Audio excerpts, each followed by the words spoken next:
आज हम स्टार्ट कर रहे हैं हमारा जो कंट्रोल एंड कोऑर्डिनेशन है उसका लेक्चर नंबर 2 और इसमें हम पढ़ने वाले हैं पहला टॉपिक जो कि है ह्यूमन ब्रेन। अभी हमें पता है कि जो ह्यूमन ब्रेन है वो मेन कोऑर्डिनेटिंग सेंटर होता है बॉडी का और इसके 3 पार्ट होते हैं। एक हो गया हमारा फोर ब्रेन, फिर आता हमारा मिड ब्रेन, फिर आता हमारा हैंड ब्रेन। ओके, अभी जो फोर ब्रेन है इसको हम लोग बोलते हैं फ्रंट पार्ट, और फिर आता हमारा मिड ब्रेन जिसको हम लोग बोलते हैं middle part, and hind brain जिसको हम लोग बोलते हैं बैक पार्ट। ओके, अभी क्या देखना है, हमें फोर ब्रेन को पहले देखना है। अब जो फोर ब्रेन है वो मोस्ट कॉम्प्लेक्स पार्ट होता है ब्रेन का। क्या होता है? मोस्ट कॉम्प्लेक्स पार्ट होता है। इसके फंक्शंस को अगर हम देखें तो वन थिंग और कि यहाँ पे ये इसके अंदर क्या प्रेजेंट होता है, सेरिब्रम प्रेजेंट होता है, सेरिब्रम प्रेजेंट होता है। ओके, अगर हम इसके फंक्शंस की बात करें तो पहला फंक्शन ये थिंकिंग पार्ट होता है, एंड दूसरा फंक्शन कि ये कंट्रोल करता है सारे वॉलेंट्री एक्शंस को। क्या कंट्रोल करता है? सारे के सारे वॉलेंट्री एक्शंस को कंट्रोल करता है।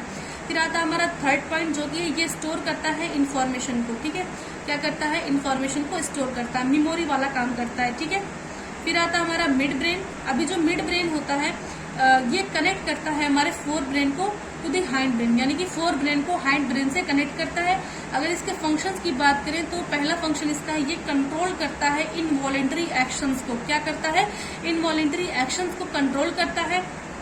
एंड ये हमारी जो प्यूपिल की साइज होती है ना, घटती बढ़ती है, उसको भी ये कंट्रोल करता है। ठीक है, और तीसरा पॉइंट यहाँ पे ये है कि ये कंट्रोल करता है reflex movement of head and neck. Okay, so हमारा यहाँ पे मिड ब्रेन जो है वो भी क्लियर है। अब हम पढ़ने वाले हैं हैंड ब्रेन को। ठीक है, अभी जो हैंड ब्रेन है इसके फर्दर 3 पार्ट होते हैं। एक हो गया हमारा सेरिबेलम, फिर आता हमारा मेडुला, एंड फिर आता है पोन्स। ठीक है, सेरिबेलम जो होता है वो कंट्रोल करता है पोस्चर को और बैलेंसिंग वाला काम करता है, पोस्चर को मेंटेन करता है एंड बैलेंसिंग वाला काम करता है।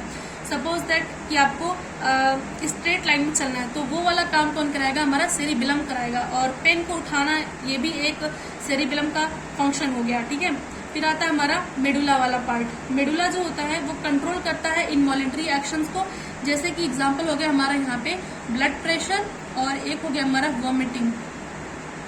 ठीक है, ब्लड प्रेशर एंड वॉमिटिंग। फिर आता है हमारा पोन्स जो होता है वो कंट्रोल करता है इनवॉलेंट्री एक्शंस को, जैसे कि हो गया हमारा ब्रीदिंग। ये जो ब्रीदिंग लाइक फंक्शंस होते हैं ये हमारे पोन्स कंट्रोल करता है। ठीक है, अभी हमने देख लिया कि जो हमारा ब्रेन है और जो हमारी स्पाइनल कार्ड है ये दोनों बहुत ही इंपॉर्टेंट ऑर्गन्स हैं, तो इनकी प्रोटेक्शन भी हमें जरूरी है। ठीक है, जो इम्पोर्टेंट लोग होते हैं एक्चुअली उन्हें प्रोटेक्शन दी जाती है। तो ब्रेन और जो हमारा स्पाइनल कार्ड है वो भी इम्पोर्टेंट ऑर्गन है, सो इन्हें भी प्रोटेक्शन देना बहुत जरूरी है। ओके, सो अब हम देख लेते हैं ब्रेन को प्रोटेक्शन कैसे मिलती है। अब जो ब्रेन जो है वो प्रोटेक्टेड होता है फ्लूइड फील्ड बलून से, जो कि एक्ट करते हैं एज अ शॉक ऑब्जर्वर। अब जो हमारे स्कल वाला और ब्रेन बॉक्स जिसको हम लोग क्रेनियम बोलते हैं, क्रेनियम के अंदर यहाँ पे फ्लूइड प्रेजेंट होता है। ये फ्लूइड जो है वो प्रोटेक्ट करता है ब्रेन को। ठीक है, फ्लूइड जो है वो प्रोटेक्ट करता है ब्रेन को। फिर आती है हमारी स्पाइनल कॉर्ड।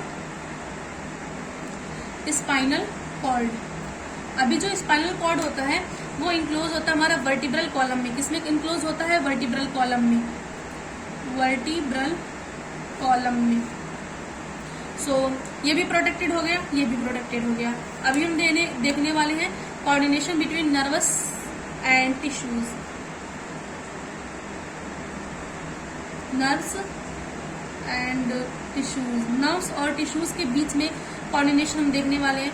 सपोज दैट कोई भी स्टिमुलाई आई, लाइट हो गया, हीट हो गया, सारी स्टिमुलस, कोई भी स्टिमुलस आया, इसको सेंस किया किसने? हमारे सेंस ऑर्गन ने इसको सेंस किया।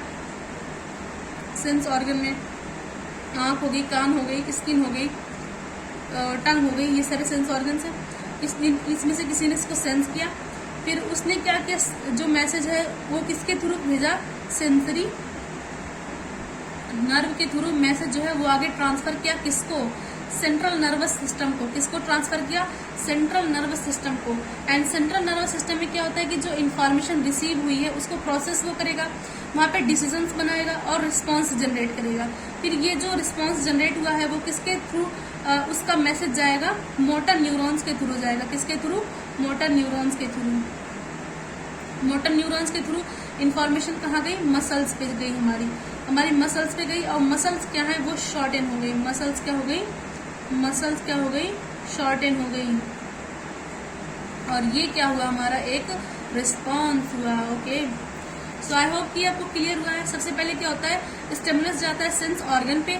अभी जो सेंस ऑर्गन है वो मैसेज भेजती है किसके थ्रू, सेंसरी नर्व्स के थ्रू। और ये मैसेज कहाँ पे जाता है, सेंट्रल नर्वस सिस्टम पे। एंड सेंट्रल नर्वस सिस्टम में क्या होता है, इन्फॉर्मेशन रिसीव होती है, उसकी प्रोसेसिंग होती है, यहाँ पे डिसीजन बनता है और रिस्पॉन्स जनरेट होता है। अब ये रिस्पॉन्स जनरेट हुआ, इसका मैसेज मोटर न्यूरॉन्स के थ्रू जाता है, हमारे इफेक्टिव एरिया यानी कि मसल पे जाएगा। एंड फिर मसल जो है वो शॉर्टन हो जाएंगी और ये हो गया हमारा रिस्पॉन्स कंप्लीट। ओके, अब हम पेज को टर्न करेंगे और जो हमारा नया टॉपिक है उसको हम पढ़ेंगे। ओके, अब हम पढ़ने वाले हैं limitations of electric communication. Electric communication का लिमिटेशंस हमें पढ़ना है। सबसे पहले क्या होता है कि जो इलेक्ट्रिक इम्पल्स होती हैं वो रीच करती हैं उन्हीं सेल्स में जो कि कनेक्टेड होते हैं हमारे नर्वस टिश्यू से। इलेक्ट्रिक इम्पल्स बस उन्हीं सेल्स तक पहुंचती हैं जो कनेक्टेड होते हैं हमारे नर्वस टिश्यू से। ये पहली लिमिटेशन होगी। दूसरी लिमिटेशन ये है कि जब जनरेशन या फिर ट्रांसमिशन होता है इलेक्ट्रिकल इम्पल्स का, तो जो सेल होती है वो कुछ टाइम लेती है रिसेट करने के लिए अपने मैकेनिज्म को before transmitting any other impulse.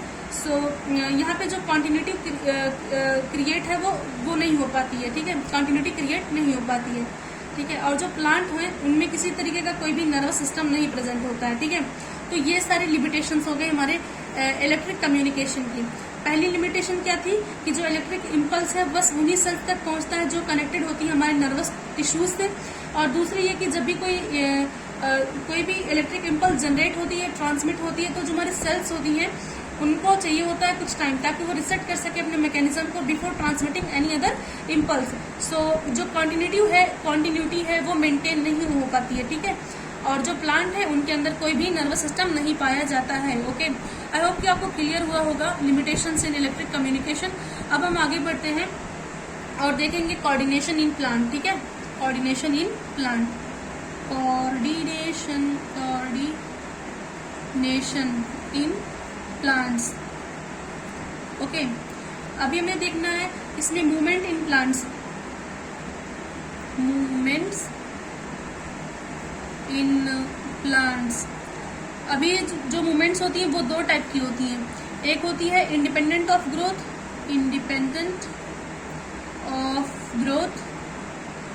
और जो दूसरी होती है ना वो डिपेंडेंट होती है, डिपेंडेंट ऑन ग्रोथ। ओके, सो पहले हम देखेंगे इंडिपेंडेंट ऑफ ग्रोथ को। ठीक, तो हम पहले देखते हैं इंडिपेंडेंट ग्रोथ को।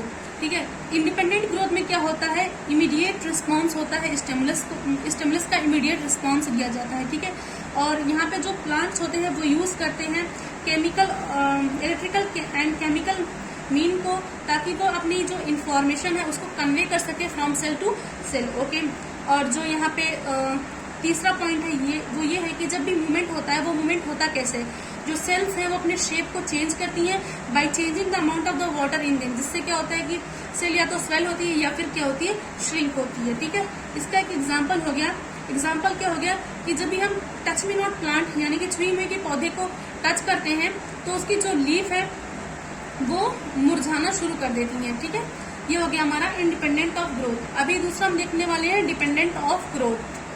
सो जो डिपेंडेंट होते हैं ग्रोथ पे, ऐसे मूवमेंट ट्रॉपिक मूवमेंट्स होते हैं और that is direction movement in response to stimulus, directional movement in response to stimulus. ठीक है, इसमें सबसे पहले हम देखने वाले हैं हाइड्रोट्रोपिज्म।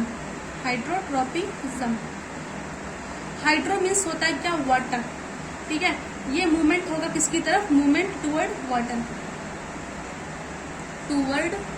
वाटर, इसको हम लोग बोलेंगे हाइड्रोट्रोपिज्म। फिर आता है हमारा दूसरा जो कि है फोटोट्रोपिज्म। फोटोट्रोपिज्म क्या होता है, मूवमेंट टुवर्ड लाइट। फिर आता है हमारा तीसरा जो कि है जियोट्रोपिज्म। क्या है, जो कि क्या है, जियोट्रोपिज्म।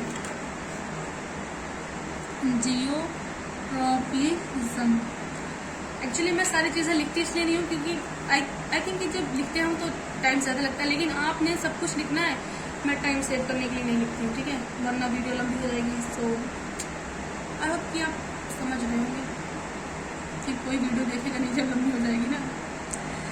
जियोट्रॉपिज्म हम देखने वाले हैं। तो जो जियोट्रॉपिज्म होता है वो मूवमेंट होता है या तो टुवर्ड ग्रेविटी होगा या अवे फ्रॉम ग्रेविटी होगा, ठीक है, टुवर्ड ग्रेविटी और फिर away from gravity. Movement toward gravity और अवे फ्रॉम ग्रेविटी, ठीक है। फिर आता है हमारा chemotropism.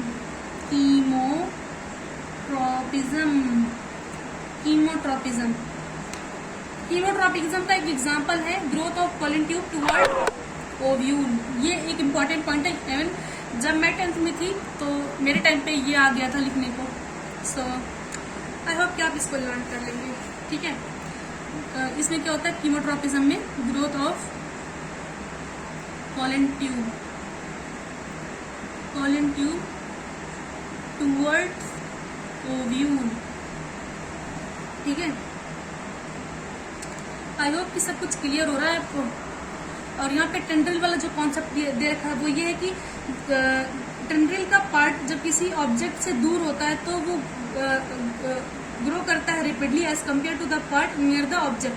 This cause circulating of the tendril around the object. ये जो डिट्टो लाइन मैंने बोली ना, ये एनसीईआरटी से बोली, एनसीईआरटी में देख लेना, ठीक है। इसमें क्या समझाऊंगा बराबर सुन लो। The part of the tendril away from the object grows more rapidly as compared to the part near the object. This causes circulating of the tendril around the object. Okay? इसको आपने उतार लेना। इसमें क्या है समझाऊं। ये टेंड्रिल वाला जो मूवमेंट है ना, जो टेंड्रिल वाला मूवमेंट है, इसको हम लोग बोलते हैं थिगमोट्रॉपिज्म। ओके, थिगमोट्रॉपिज्म। अभी हम पढ़ने वाले हैं प्लांट हार्मोन्स को। प्लांट हार्मोन्स में सबसे पहले हम दो देखेंगे, वो है ऑक्सिन,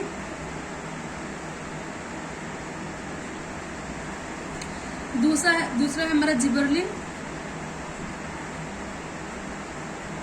फिर तीसरा है हमारा साइटोकाइनिन और चौथा हमारा एब्सिसिक एसिड।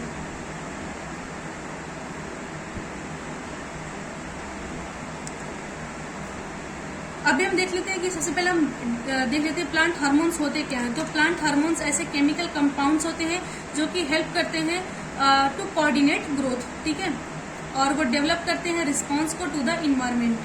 मेन हार्मोन्स हमने देख लिए कौन कौन से हैं, auxin, gibberellin, cytokinin and abscisic acid. अब सबसे पहले हम देखते हैं कि ऑक्सिन का फंक्शंस क्या होते हैं। ऑक्सिन जो है वो सिंथेसाइज होता है शूट की टिप पे, शूट की और रूट की दोनों की टिप्स पे ये सिंथेसाइज होता है। और ऑक्सिन का काम क्या होता है, ये हेल्प करता है सेल को ग्रो करने में और ये लॉन्गर ग्रो करने में हेल्प करता है। और ये इन्वॉल्व होता है फोटोट्रॉपिज्म में। ऑक्सिन किस में इन्वॉल्व होता है, फोटोट्रॉपिज्म में इन्वॉल्व होता है। फिर दूसरा आता है हमारा जिबरलिन। जिबरलिन जो है वो ग्रोथ में हेल्प करता है, किसकी ग्रोथ में, स्टेम की ग्रोथ में हेल्प करता है। किसकी ग्रोथ में हेल्प करता है, स्टेम की ग्रोथ में। फिर आते हैं हमारे साइटोकाइनिन्स। अब जो साइटोकाइनिन्स होते हैं वो प्रमोट करते हैं सेल डिवीजन को। क्या करते हैं, सेल डिवीजन को प्रमोट करते हैं और ये प्रेजेंट होते हैं in greater concentration in fruits and seeds. Okay, फिर आता है हमारा एब्सिसिक एसिड। एब्सिसिक एसिड जो है वो जो इनहिबिटरी है, एब्सिसिक एसिड एक इनहिबिटरी काम करता है और ये स्टॉप कर देता है ग्रोथ को और ये काज करता है लीफ की वर्लिंग को, यानी कि जो लीव्स हैं वो मुरझा जाती हैं इस हार्मोन से। और ये कहलाता है कौन सा हार्मोन, स्ट्रेस हार्मोन। ये इंपॉर्टेंट पॉइंट आपने याद रखना है। एब्सिसिक एसिड वाला इंपॉर्टेंट है एंड ये सारे के सारे इंपॉर्टेंट है। एब्सिसिक एसिड वाला इंपॉर्टेंट है। अब हम पन्ना पलटेंगे और देखेंगे हार्मोन्स इन एनिमल्स। ओके, सो हम आ चुके हैं हार्मोन्स इन एनिमल्स पे। अब सबसे पहले हम देखते हैं कि हार्मोन्स होते क्या हैं। हार्मोन्स ऐसे केमिकल सब्सटेंसेस होते हैं जो कोऑर्डिनेट करते हैं एक लिविंग ऑर्गेनिज्म की एक्टिविटी को और साथ ही साथ उसकी ग्रोथ में भी हेल्प करते हैं। ओके, अब हमने हार्मोन को देख लिया है। अब हम देखते हैं एंडोक्राइन ग्लैंड्स को। एंडोक्राइन ग्लैंड्स, जो ग्लैंड्स होती हैं वो दो टाइप की होती हैं, एक होती है एंडोक्राइन और एक होती है एक्सोक्राइन। जो सबसे पहले हम देखने वाले हैं एंडोक्राइन ग्लैंड्स को, ठीक है। अभी जो इंडोक्राइन ग्लैंड्स होती हैं वो सिक्रीट करती हैं अपने प्रोडक्ट को इनटू द ब्लड। क्या करती हैं ये, अपना जो भी प्रोडक्ट होगा उसको किसमें रिलीज करेंगी, ब्लड में रिलीज करेंगी। Remember that, it is very important point. Okay, so ये ऐसी ग्लैंड्स होती है जो सिक्रीट करती है अपने प्रोडक्ट को इन द ब्लड, और इनका प्रोडक्ट होता है क्या, हार्मोन होता है इनका प्रोडक्ट। ओके, ठीक है। अब हम देखने वाले हैं हमारी इंडोक्राइन ग्लैंड्स को। तो सबसे पहली हमारी ग्लैंड वो है पिट्यूटरी, ये पिट्यूटरी ग्लैंड। फिर आती है हमारे सेकंड नंबर पे जो कि है हमारी thyroid gland, thyroid gland. And तीसरे पॉइंट पे आती है हमारी adrenal gland, adrenal gland. And फिर फोर्थ पॉइंट पे हमारी आती है पैनक्रियाज। फिफ्थ नंबर पे आती है हमारी टेस्टिस, बॉयज भी होती है ये, ऑलवेज रिमेंबर। फिर 6 नंबर पे हमारी आती है ओवेरीज, ओवेरीज जो होती है वो गर्ल्स में होती है। ओके, तो सबसे पहले हम देखने वाले पिट्यूटरी ग्लैंड के बारे में। तो जो पिट्यूटरी ग्लैंड्स है उनकी लोकेशन की अगर हम बात करें तो ये लोकेटेड कहाँ होती है, तो ये लोकेटेड होती हैं under the brain, under the brain. और ये रिलीज क्या करती है, हार्मोन कौन सा release, sorry actually my voice was स्टक्ड in between but it's good now. तो जो पिट्यूटरी ग्लैंड होती है वो कहाँ पे प्रेजेंट होती है, वो प्रेजेंट होती है हमारे ब्रेन में, लोकेटेड होती है। इनकी लोकेशन कहाँ पे होती है, under the brain, under the brain. Okay, और ये कौन से हार्मोन्स निकालती हैं, तो ये रिलीज करती है हमारे ग्रोथ हार्मोन्स को, ग्रोथ हार्मोन्स को रिलीज करती हैं। और इनका फंक्शन क्या होता है, फंक्शन ग्रोथ हार्मोन रिलीज करी तो ऑब्वियस सी बात है ये क्या करेंगी, हाइट को इंक्रीज कराएंगी, हाइट को इंक्रीज कराएंगी। ठीक है, फिर नेक्स्ट आती है हमारी थायराइड ग्लैंड। थायराइड ग्लैंड की लोकेशन की बात करें तो ये कहाँ पे लोकेटेड होती है, ये लोकेटेड होती है हमारे नेक में, और ये रिलीज करती है hormone thyroxine, thyroxine hormone release कराती है। और इसका फंक्शन क्या होता है, ये कंट्रोल करता है मेटाबॉलिज्म को, मेटाबॉलिज्म को कंट्रोल करता है। ठीक है, control general metabolism, general metabolism, metabolism को ये कंट्रोल करता है, और and growth in the body. Okay, फिर हम देखने वाले हैं एड्रिनल ग्लैंड को। Adrenal gland, adrenal, renal means होता है किडनी, तो किडनी के ऊपर जो ग्लैंड्स पाई जाती है इनको क्या बोलेंगे हम लोग, एड्रिनल ग्लैंड्स। ठीक है, ये कहाँ पे पाई जाएंगी, above kidney, above kidney, kidneys. और ये कौन सा हार्मोन रिलीज कराती है, एड्रेनलिन, एड्रेनलिन, एड्रेनलिन। तो ये जो हार्मोन्स होते हैं ये प्रिपेयर करते हैं हमारे बॉडी को इन इमरजेंसी सिचुएशन, इसको हम लोग इमरजेंसी हार्मोन भी बोलते हैं, एड्रेनलिन को। ठीक है, फिर आता है हमारा पैनक्रियाज। अभी जो पैनक्रियाज है वो कहाँ पे लोकेटेड होता है, ये लोकेटेड होता है नियर स्टमक,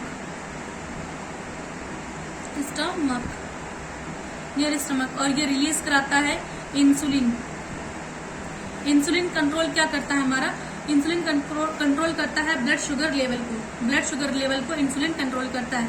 फिर आता है हमारा टेस्टिस, टेस्टिस जो कि प्रेजेंट होता है बॉयज में, और इसकी लोकेशन कहाँ होती है, इन स्क्रॉटनम। कहाँ पे लोकेटेड होता है, स्क्रॉटनम। जो हमारा हाउ डू ऑर्गेनिज्म रिप्रोड्यूस वाला पार्ट था उसमें हमने इस टेस्टिस और ओवेरी को डिटेल में किया था। आई होप कि आपको याद होगा, वो कोई नहीं याद है तो फिर से पढ़ लो और क्या। ओके, सो टेस्टिस जो है वो स्क्रॉटम में लोकेटेड होता है, एंड ये रिलीज करता है हार्मोन कौन सा, testosterone, testosterone male sex hormone जो है उसको रिलीज करता है। एंड इसका फंक्शन क्या होता है, स्पर्म का production, development of secondary sexual characters. And okay, अब हम देखने वाले हैं ओवेरीज को। ओवेरीज जो कि गर्ल्स में पाई जाती हैं और ये प्रेजेंट होती है नियर यूटेरस, नियर यूटेरस। और ये रिलीज कराती है कौन सा hormone, oestrogen. Oestrogen female sex hormone है। इसका काम क्या होता है, एग का प्रोडक्शन कराना, development of secondary sexual characters in girls. Okay, so I hope कि यहाँ तक हमारा सब कुछ क्लियर हो चुका है, everything is done and dusted. अभी हम आगे पढ़ने वाले हैं कि और हम जानेंगे कि आयोडाइज्ड सॉल्ट जो हम खाते हैं वो इतना जरूरी क्यों है, आयोडाइज्ड सॉल्ट जरूरी क्यों है, iodised salt, iodised salt is necessary. Why? So iodised salt necessary इसलिए होता है क्योंकि जो आयोडीन मिनरल है वो एसेंशियल एसेंशियल पार्ट है थायरोक्सिन हार्मोन का, जो कि सीक्रेट होता है थायराइड ग्लैंड्स के थ्रू। अब जो थायरोक्सिन है वो रेगुलेट करता है metabolism of carbohydrate, fat and protein. So we must consume iodine salt which is necessary for the proper working of the thyroid glands, ठीक है। और उसकी जब डेफिशिएंसी होगी तो हमें डिजीज हो जाएगी। कौन सी डिजीज? ग्वाइटर डिजीज, जिसमें क्या होता है कि जो नेक वाला रीजन होता है वो पूरा स्वेलन हो जाता है, ठीक है। अभी हम देखने वाले हैं डायबिटीज। डायबिटीज जो डिजीज है मोस्ट कॉमन डिजीज हो गई आजकल, सभी को हो जाती है डायबिटीज। डायबिटीज जो है इसमें क्या होता है कि जो ब्लड शुगर लेवल है वो इंक्रीज कर जाता है। क्या होता है यहाँ पे? ब्लड शुगर लेवल जो है वो इंक्रीज कर जाता है। इसका काज क्या होता है? इसका काज क्या होता है कि जो इंसुलिन हार्मोन है जो कि सीक्रेट होता है पेनक्रियास से, जो कि रिस्पॉन्सिबल है ब्लड शुगर लेवल को कंट्रोल करने के लिए, उसकी डिफिशियंसी हो जाती है। क्या होती है यहाँ पे? इंसुलिन की डिफिशियंसी होती है। इसका ट्रीटमेंट क्या होता है? हमें इंसुलिन के इंजेक्शन देने पड़ते हैं पेशेंट को। क्या होता है? इंसुलिन के इंजेक्शन दिए जाते हैं, ठीक है। तो ओके, तो हमारा यहाँ पे चैप्टर कंप्लीट होता है। एंड आपने अगर कोई भी चीज समझ नहीं आई तो आप कमेंट बॉक्स में पूछिएगा। एंड अगर कोई भी टॉपिक छूट गया होगा तो मुझे आप कमेंट करके बता सकते हैं। एंड आई होप कि मैंने सब कुछ क्लियर कर लिया है यहाँ पे, और आपको भी समझ में आया होगा। तो आपने एनसीईआरटी पढ़ लेनी है, सारे डायग्राम्स अच्छे से देखने लिए। यहाँ पे जो ग्लैंड्स वाले डायग्राम्स एनसीईआरटी में दे रखे हैं उसको आपने अच्छे से देख